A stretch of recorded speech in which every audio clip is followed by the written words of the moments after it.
पूछना चाह रहा था कि मस्तियाँ को क्या हुआ?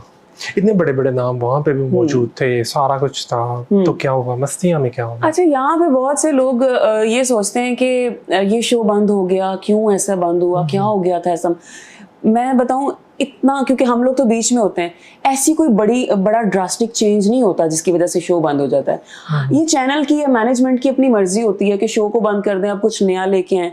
कई लोग चाहते हैं यार ये शो हमारा एक फेस बन गया, इसको कभी भी ना बंद किया जाए। तो अगर मैं देखूं, मेरे होते देखें, मैं पहले मैंने इतने शोज में काम किया, लग पता जाएगा, फिर आफ्ताब साहब के साथ काम किया, खबरहार, खबरजार, खबर यार में। उसके बाद मैं होशियारियाँ में चली गई, उसके बाद मैं मस्तियाँ में चली गई, उसके बाद मैंने एशिया कप किया, वर्ल्ड कप किया, PSL किया, उसके बाद मैंने रमीज राजा साहब के साथ काम किया। तो यहाँ पर मेरे ज़हन में एक बात आई, लोग कहते हैं यार ये बंदा तो एक जगह टिकता ही नहीं है।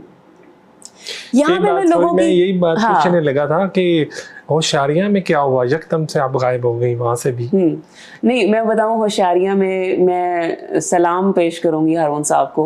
वो कहते हैं ना कि बहुत से लोगों से आप चीज़ें सीखते हैं, और बहुत से कुछ अच्छी चीज़ें भी सीखते हैं, कुछ बुरी चीज़ें भी सीखते हैं। अब जैसे मैंने आफ्ताब साहब का जब शो छोड़ा था, तो ये मेरा राइट था। मतलब मुझे अगर कहीं से अच्छी कॉल आती है, ऑफ कोर्स हम सब अपनी फाइनेंशियल चीज़ों को बेहतर करने के लिए, ज़िंदगी में आगे बढ़ने के लिए काम करते हैं। चाहे वो, ये तो हम मीडिया में है ना, चीज़ें नज़र आ जाती हैं। आप अगर ऑफिस जॉब में देखें, आप किसी स्कूल में देखें, एक टीचर को अच्छी अपॉर्चुनिटी मिलेगी, वो स्कूल छोड़ जाएगी या छोड़ जाएगा, किसी कॉलेज में चला जाएगा, यूनिवर्सिटी चेंज कर लेगा।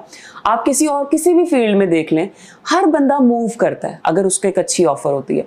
तो यहाँ पर मैं कहूँगी कि कुछ लोग फिर ज्यादती करते हैं कि अगर आप छोड़ के जाना चाह रहे हैं तो वो उनका राइट है, आप उन्हें रोक नहीं सकते।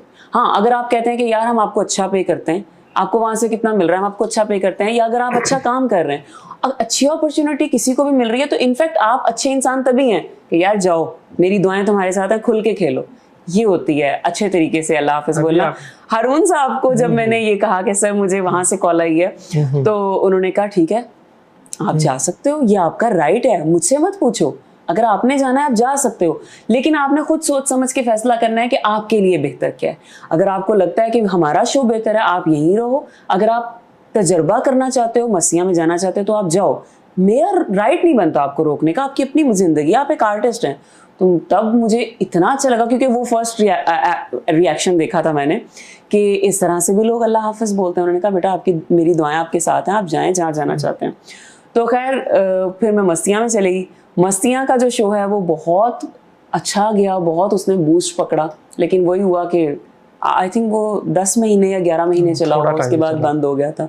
बस वो फिर अब उसमें ऑफ कोर्स हम कुछ नहीं कह सकते, चैनल्स की कोई है, मैनेजमेंट क्या चाहती है, तो ऑफ कोर्स चीज़ें चेंज होती रहती है। तो राजा साहब तो इस फील्ड के आदमी नहीं, वो कमेंटेटर, यकीनन वर्ल्ड लेवल के कमेंटेटर। तो यहाँ पे आके उनके साथ काम करके कैसा चल रहा है? क्या वो चीज़ें बहुत अर्ली ईजिली चला रहे हैं? क्या चल रहा है उनके साथ? मैंने जो एक स्पोर्ट्समैन का ऑरा सुना था ना, कि स्पोर्ट्समैन एक बला होता है और उसका एटीट्यूड बहुत ज़्यादा होता है। और ऑफ कोर्स मैंने बहुत सारे स्पोर्ट्समैन को लाइव देखा, और नो डाउट उनका एक होता है, क्योंकि वो ज़ाहिर है आपके एक मुल्क का, आपका फेस होते हैं। रमीज सर के साथ चूँकि हमने पर्सनली टाइम गुजारा, पूरी टीम ने, लिटरली मुझे फील नहीं हुआ कि उस बंदे में कोई एटीट्यूड है। अब अल्लाह जाने उस टाइम पे उन्होंने दिखाया या नहीं है। बहुत सारे लोग कहते होंगे कि भाई है, आपने नहीं देखा। भाई हम जिस रूम में बैठे हैं, हम शो के लिए प्रिपरेशंस कर रहे हैं, वो हमारे साथ बैठे हैं, हम पूरी टीम बैठे हैं, शुगल चल रहा है उनके साथ, उनको कोई टॉन्ट कर रहे हैं, वो हमें टॉन्ट कर रहे हैं, उन्हें जुगत लगा दी है। एक और चीज़ मैंने बड़ी अच्छी देखी, हमारे यहाँ बहुत सारे लोग क्या समझते हैं कि अगर उनको हम जुगत लगाएंगे या कोई कॉमेडी उनके ऊपर होगी तो वो माइंड कर जाते हैं कि यार मुझे क्यों कुछ कहा, मैं तो होस्ट था या मैं तो को होस्ट था या थी। रमीज साहब ने इतनी ज़्यादा कॉपरेशन दिखाया। उन्होंने कहा यार आपने जो जुगत करनी है आप मुझे करें, आप खुल के मेरे पे खेलें। तो कहते हैं आप खेलेंगे तो मैं रिएक्ट करूँगा, तो आपको खुल के खेलने का मौका मिलेगा ना। तो मैं कहती हूँ कि ये भी मेरे one of the best experience में था कि रमीज सर के साथ काम करना बहुत मज़ा आया।